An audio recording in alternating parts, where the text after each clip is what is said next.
Miss South Holland coming back to you through the spirit and power of Yahweh Bashem Yahushai. Before I start off, I want to give all praises, glory, and the highest honor unto Yahweh Bashem Yahushai, Bashem Kakadash. Double honors to the elder apostles of Great Millstone. Peace and salutations to the elect out there that's spreading this word of sincerity and the truth all over the four corners of the earth. God, as you see the title, consider the things present and the things to come. You have to understand the difference between what is to come and what is present right now. What Yahweh Bashem Yahushai is preparing for us and the state wherein this world is right now. Okay? Thus the scripture also says, let me see, what is that?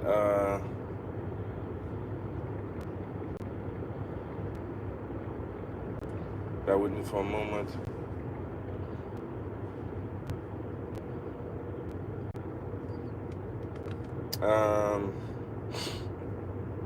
What's the scripture again? Oh yeah.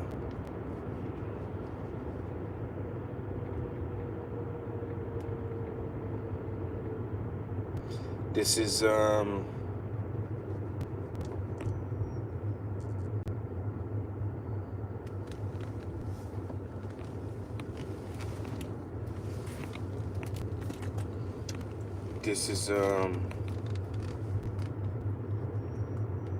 Micah chapter 2 verse 10. Slakia. Arise, ye, and depart, for this is not your rest, because it is polluted. It shall destroy you even with a sore destruction. Now the pollution goes into many things, man. Let me go to the word pollution real quick. Polluted. In the Hebrew it says tama'ah. Tama'ah, it says to be unclean, become unclean, become impure, to become unclean, sexually, religiously, ceremonially. Okay, so it goes into unclean, polluted, to be profane, to pronounce unclean, to become unclean. So this place is not made for the righteous. This place is made for the wicked. Okay, everything that is going on in this world is to uphold wickedness. Okay, there's recently been this god damn it. There's the black hole, man. My phone fell in a black hole. There's recently popped up this this new crossroad in Rotterdam, which is the second one, you know, painted in fucking rainbow colors, man. Now, ain't nothing wrong with the rainbow. Actually, ain't nothing wrong with the rainbow. But,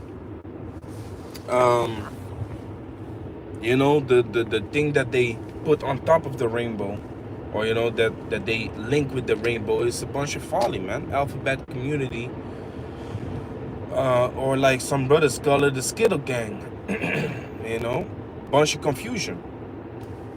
Now, the scripture I wanted to bring out, I don't know if any brother or sister is able to bring it out right now. It is 2nd Ezra 7 and 16. You know, so our mind should be upon what is to come. Our mind should be upon the kingdom. Okay, our mind should be upon the kingdom of Yahweh Bashem Yahushai, which is to come, which is going to be in righteousness. Okay, Yahushai said, in my Father's house are many mansions. Okay, so pure beauty is going to come out of the kingdom. Now, what do you have in this kingdom? On this side, pollution.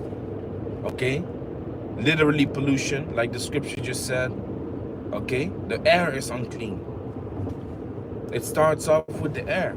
This kingdom, within this kingdom, within this world, this present world, they are able to fly, but they are not able to keep the air clean. You understand? In the kingdom, we are going to be able to fly, and everything is going to be clean. Everything is going to flourish. Everything is going to be biological again. Okay?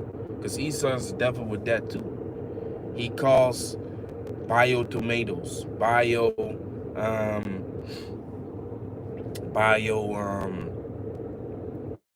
potatoes, bio, vegetables, which that don't make any sense because everything is bio.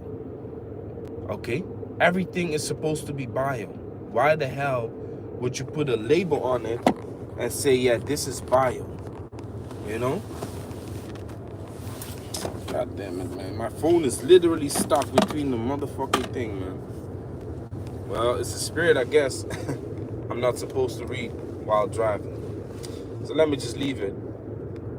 Okay, so 2nd Ezra, if someone can put it up, 2nd Ezra chapter 7, verse 16, it says, why hast thou not considered in thy mind the things to come rather than the things which are present?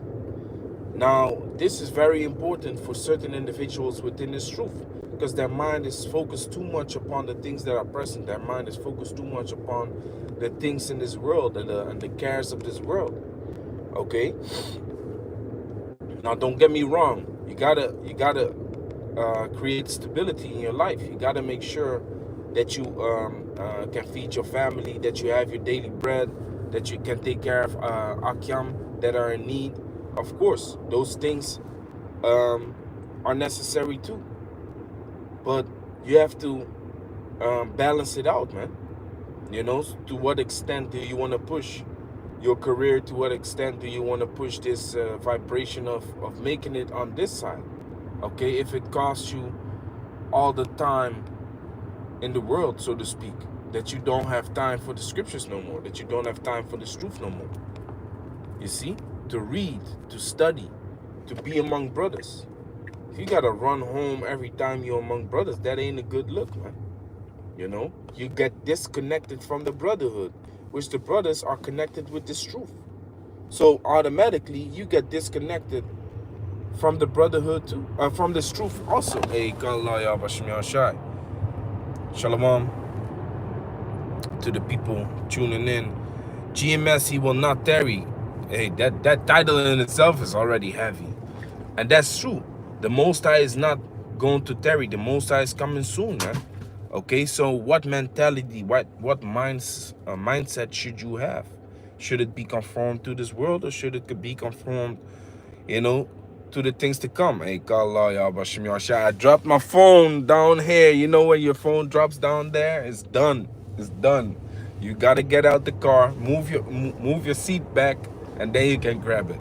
But God, your brothers is out there on the comment board.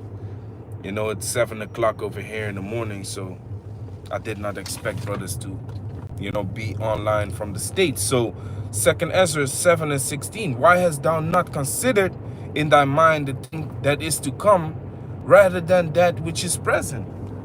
You understand? Why is your mind not focused upon that which is to come? Somebody Baba Kashar post Colossians chapter 3, verse 1, 2, and 3, which is going into the same thing. Why has thou not considered the things to come rather than the things that are present, man? These things that are present are polluted. Okay, Haggai, what is that? Haggai 2, verse 9 also says that the glory of the latter kingdom, the glory of the latter house, is going to be greater than that of the former. Now, the house it is talking about in Haggai 2 and 9 is, I believe it's Haggai 2 and 9, it's talking about the kingdom. Okay, it's talking about the world, the state wherein the world is today, which today the state of the world is the same as the one. It's the same world as from the days of Adam. So from the days of Adam up till now, that's the way the house is set up. Okay, ye shall die the death. Ye shall die. Okay. In the heat of the day, you shall plow the ground, and ye shall die the death. For dust thou art, and to the dust thou shalt return. You understand? So that is the state wherein this world is right now. But guess what? The state of the world is going to change, and that's gonna be the latter house, which is gonna be the kingdom. Okay, we ain't gonna die. Okay, we're gonna fly. We ain't gonna pollute the land. The water is gonna be clean. Here it is. You drink freaking bottled water, man. Okay, we drink freaking bottled water. So I changed back to the Evian, right? Now in Holland, we have this spa water, which supposedly is better than Evian. But that shit has some chemical twist to it, man. When I drink it, you know, I taste some chemical twist to it, like chloride or something. It has a chloride twist to it. So I'm like, man, I've been drinking it for years, and now I was like, fuck this shit, man. I'm gonna jump back on the Evian, which, you know, videos show like with the magnetic type of pulse thing, you know, the experiments that Esau be doing, that this ain't good neither. But I'm like, fuck it, man. It's all shit. And that's the prophecy of Ezekiel coming to pass, man. Okay, ye shall eat your bread defiled among the heathen. That's exactly what's happening right now. This is exactly, you know, what we gotta deal with in this life, man. Eating our bread defiled among the heathen. You see? So what you gonna do about it? The only thing you can do about it, you know, is focusing on the kingdom.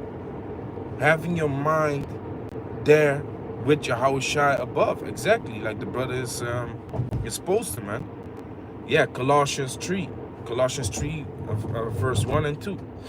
Okay, this is Haggai chapter 2, verse 9. The glory of the latter house shall be greater than of the former, said Yahweh of hosts. And in this place, I will give peace, said Yahweh of hosts. There we're gonna have peace. There we're gonna have rest. There we're gonna be able to rest from our labors. Okay? There the wicked will not oppress us anymore. Okay? Where's that word? Oppress goes into the pressure. Now Yahushua was in the Garden of Gethsemane, which means oil press, which the oil is the knowledge. Okay, so Yahushua is the oil. Yahushua is that knowledge, and he was being pressed. Okay, he was under great amount of stress. Okay, that he even sweat blood. Okay, now we are under that same amount of stress daily. What do you expect? This is not our rest. This is not our kingdom. So we have to endure. We have to follow through. We have to continue in that which has been given unto us, which is the knowledge, wisdom, and understanding, man. Okay? And the duty to push this word. To push this word, man. We got to continually push this word out, man. Okay? Occupy till I come. Now, why would you occupy until the Lord comes if your mind is not focused on Yahweh Shem Yahushua, if your mind is not focused on this kingdom, on the kingdom, if your mind is focused on this kingdom, guess what? You're gonna put in works for this kingdom. I get the verse of the day. Many are the afflictions of the righteous, but the Lord delivered him out of them all. It just popped up in the screen. So yes, we deal with afflictions. Yes, we deal with trials and tribulations, but the Lord will deliver us out of them all. So it's a thing of endurance. It's a thing of, you know, staying consistent in this truth and fighting your battles, man. Fighting the battles that Yahweh Shem Yahushua has laid before you. And this is a thing I've been dealing with last couple of months, man. I'm meditating upon this thing, right?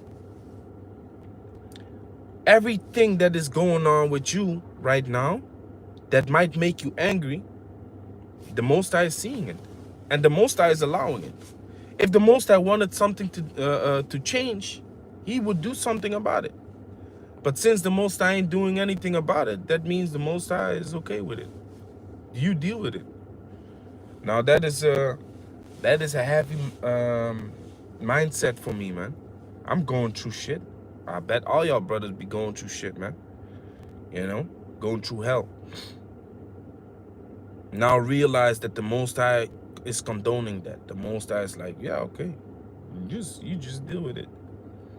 that makes that burden a little bit less heavy for me. You know, you be praying that the Lord changes up, you know, whatever you dealing with, but the Lord gave it to you in the first place.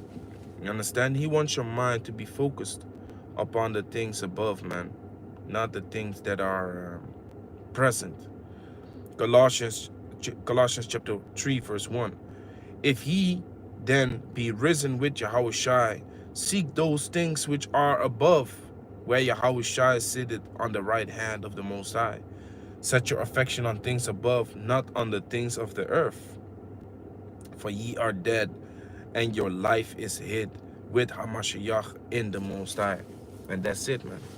Our life is hid with Yahushua in the heavens. So your mind should be focused on heavenly things, not on the things present. Okay?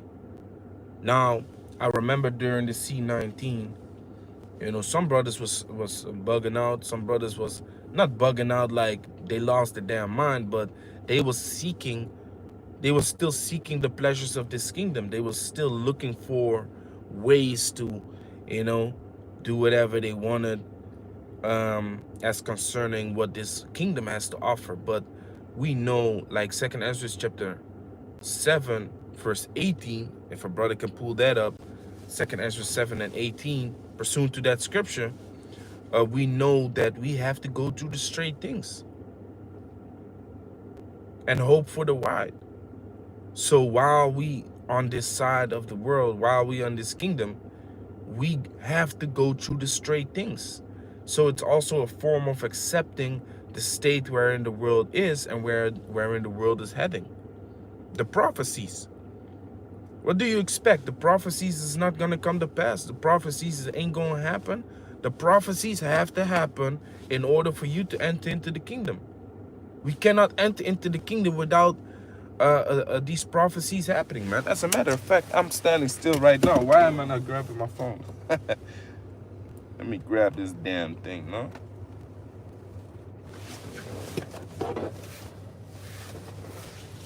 Oh my goodness.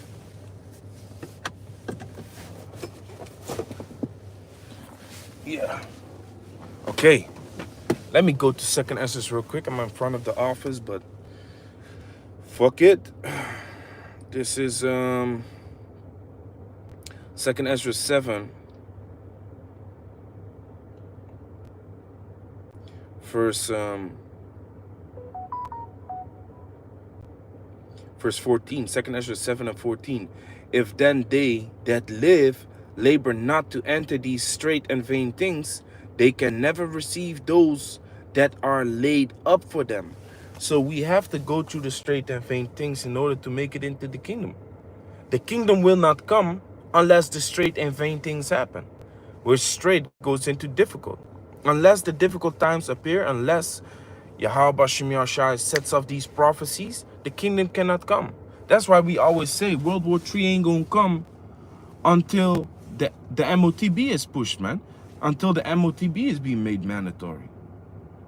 Now, 2nd Ezra chapter 7 is a heavy chapter, man.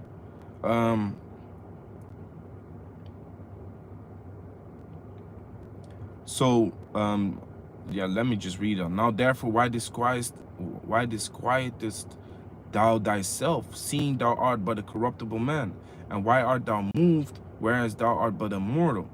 Why hast thou not considered in thy mind this thing that is to come, rather than that which is present? Yeah, this polluted world. The hell with it. Then answered I and said, O Lord, that bearest rule, thou hast ordained in thy law that the righteous should inherit these things, but that the ungodly should perish. And that's what we preach. Okay, now, yesterday I was watching this video of the Elder Manat Zakba about this dumbass nigga woman, man. Man, I got vexed as hell, man.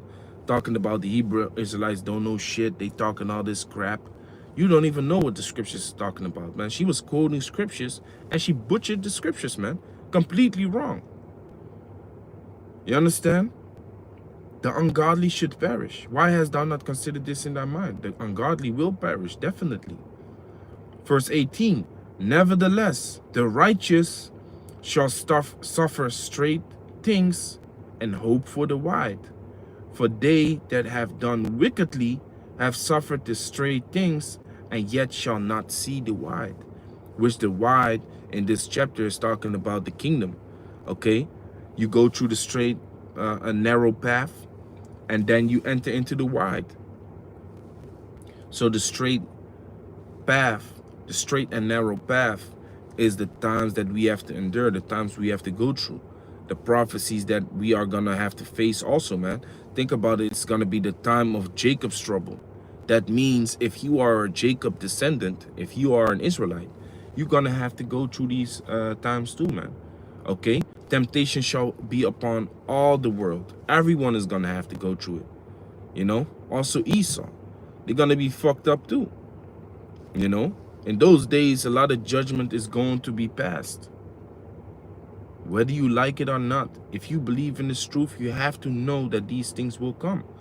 But you continue in your hope, which hope goes into faith. And faith is a hoping for things not seen. You understand? Nevertheless, the righteous shall suffer straight things and hope for the wide. For they that have done wickedly have suffered the straight things, and yet shall not see the wide. So compared to the wicked, you know, they're gonna go through the same thing, man. They're gonna catch hell too, but they ain't gonna see the wide. They ain't gonna see the wide like us, Lord willing. If we continue in the faith and if we keep enduring, we will see the wide, we will see the kingdom, and they will not. In their fleshly body. Okay, of course the bodies of the elect will be changed too. But guess what? He that endured unto the end, the same shall be saved. You want to be delivered out of this world. Thus the scripture says, what is that? What is that again? Oh yeah, I remember. It's Sirach 25.